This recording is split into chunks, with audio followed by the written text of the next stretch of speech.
Yeah, Breakfast was one of those things where I felt it really signified where I am in my career right now. You know, it's the beginning of things. Obviously, there's been days before, but this is a new day, and this is the beginning of a new day. And there's still so much more to come, and I'm just getting started. And I really wanted to signify that in the title and in this project, because I mean, it's only a mixtape, but you know, it's gonna bed things down for the future, and that's why I chose the title. There's 10 tracks on the mixtape, and the way I went about deciding which ones got in there was by writing as many as possible and narrowing it down to what I feel would represent what I'm trying to put across in the best way possible. And there's a few, obviously, that I would have liked to have been on the mixtape, but I mean, what it came down to is them not necessarily suiting the mood. So, you know, those tracks will either come up soon or they're already up, and they'll be independent from the mixtape, but people will get to hear them, but just not as part of this compilation. In terms of production on the mixtape, we've got a 50-50 split, essentially. I mean, 50% will be songs that I'm refixing, but the other 50% are songs that I produced, and that's a big part of what I do, producing my own songs, because sculpting a record for me is not just writing the lyrics and recording, it's coming up with the musical side to it as well. And I think it's a good little balance, because it's given me an opportunity to redo songs that I love listening to, but it's also given me an opportunity to come up with some really original concepts. I think it took a few months for me to put this mixtape together, because I really wanted to take my time, in a sense whereby, you know, I didn't want to rush what kind of vibe I was going for.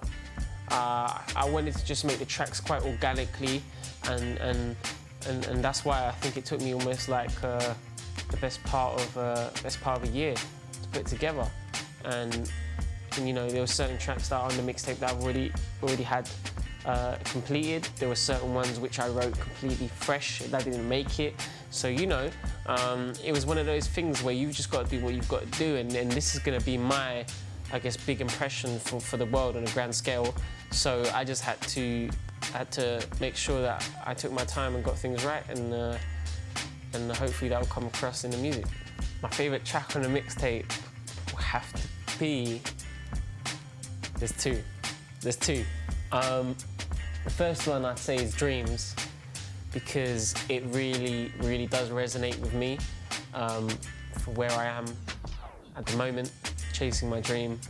And I think it puts me across in a good light. I'm trying to inspire people, and I'm hoping that's what it would do. And the second one, I think, at present, is Jim Beam, because I just really like the vibe of it, the beat,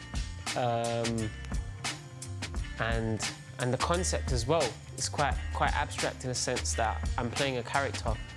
I'm playing an alcoholic who's dealing with, I guess, the issues behind fame.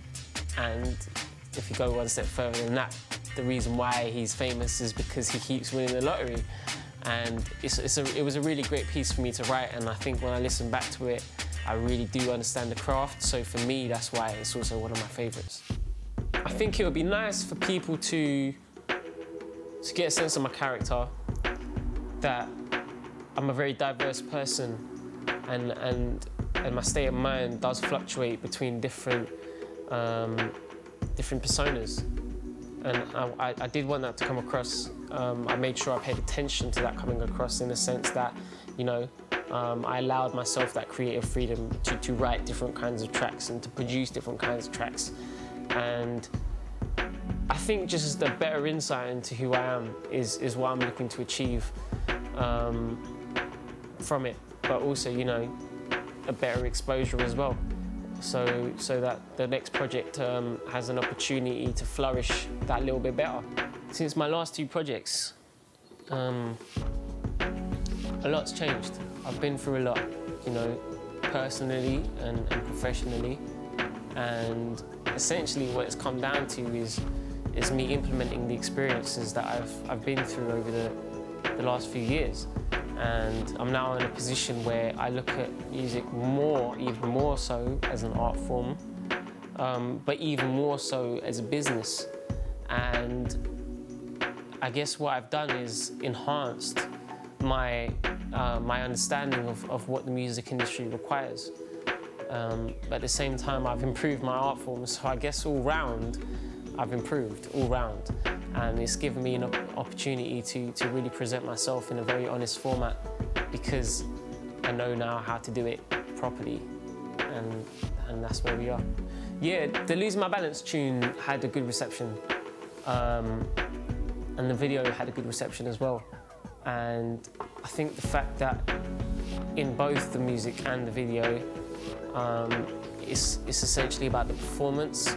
You know, there's minimal takes in the video, but especially in the audio, I mean, it's all just one take, bearing in mind that obviously a few words were dropped in. But it's essentially one take, and I think that's why people really took to it, because it was very honest. It was very insightful into my life and my world, and as a result, it's got a good reception. But I mean, I'm always aiming for higher. I'm always striving for more. So with the next batch of stuff, hopefully, fingers crossed, they'll be bigger and better.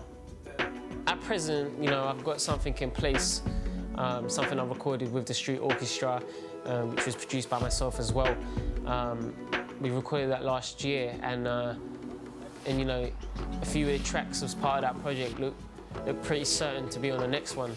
And you know, obviously I'll write some new ones for that next project too, but you know, we'll take that as and when it comes. Right now, it's just all about breakfast and the start of something new.